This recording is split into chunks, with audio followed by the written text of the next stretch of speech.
Kırgız Respublikasının Kılmış Жаза Kodексine özgörtүүлөрдү киргизүү жөнүндө Kırgız Respublikasынын мыйзамынын долбоору алдамчылык, ыйгарып алуу же ишенип берилген мүлктү ээлеп алуу менен жасалган кылмыштарга эскирүү мөөнөтү колдонулбай турган жабырлануучуларды мүлккө жана алдамчылык же ишенимди кыянаттык менен пайдалануу аркылуу мүлктүн зыян келтиргендиги үчүн жоопкерчиликке тартуу максатында иштелип чыккан. Мыйзамдар укук бузууларга чара көрүү үчүн зарыл болгон көптөгөн ыйгарым укуктарды жана укуктарды жүзөгө ашыруу үчүн убактылуу чектерди белгилеген мөөнөттөрүн белгилейт. Жазык укугунтугунун эскирүү мөөнөтү, доонун эскириши, аракеттерди чектөө, сот актыларына даттануу, алардын саясий, укуктук негиздери ар түрдүү. Жалпысынан алганда алар укук колдонуу практикасынын көбүрөөк укуктук ишенимдүүлүгүн жана туруктуулугун камсыз кылууга багытталган. Мындай мөөнөттөрдүн бүтүшү колдонуудагы мыйзамдардын алкагында жазасыздыкты жеңүү жолунда четтетилбей турган тоскоолдук болуп калат. Акыркы учурда туш болгон курч көйгөйлөрдүн бири алдамчылык. Ишенип берилген мүлктү ээлеп алуу же уурдоо жана алдоо же ишенимди бузуу жолу менен мүлктүн зыян келтирүү. Алдамчылыктардын формасы өтө ар түрдүү.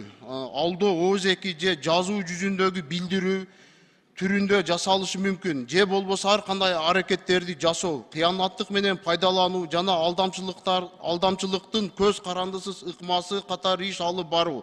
Мисалы, карызкөр кайтарып бергиси келбеген наси алууда, бирок көбүнчө ал алдоо менен айкалышат. Көпчүлүк шылуундар иштин ар кандай чөйрөлөрүндө, анын ичинде психологияда, экономикада, укуктук ар кандай тармактарында жана маалыматтык технологияларында терең билимге ээ.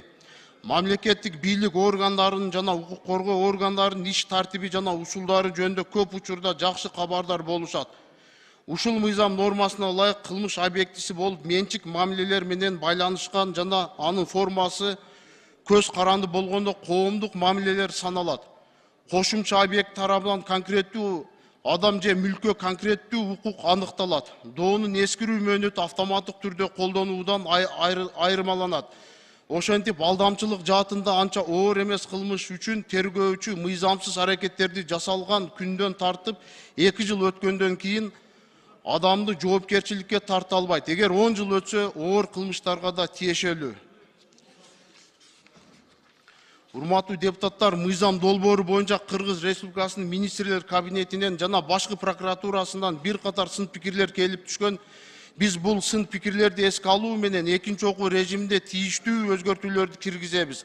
Азыркы долбоор менен өзгөртүү киргизилип жаткан беренелердин биринчи, экинчи бөлүктөрүн алып салабыз. Себеби бул бөлүктөр боюнча келтирилген зыяндын өлчөмү 10 000 сомго чейин деп каралган. Ошондуктан бул бөлүктөрдү алып салуу туура көрдүк. Ал эми 3-чү, 4-чү бөлүктөрдө келтирген зыяндын өлчөмү 1 миллион сомдон 2,5 миллион сомдон ашкан зыян каралган.